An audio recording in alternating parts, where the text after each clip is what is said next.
Tumawag na tayo ng bundok.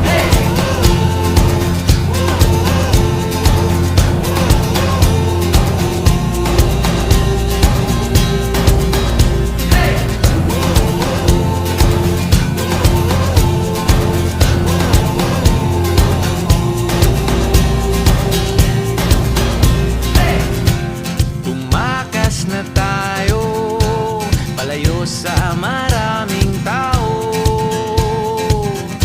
tumiwalay at magtago sa maingay at malabong mundo.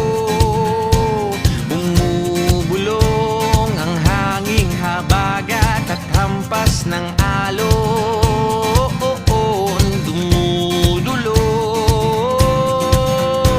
at niyayakag na tayo ng karagatan.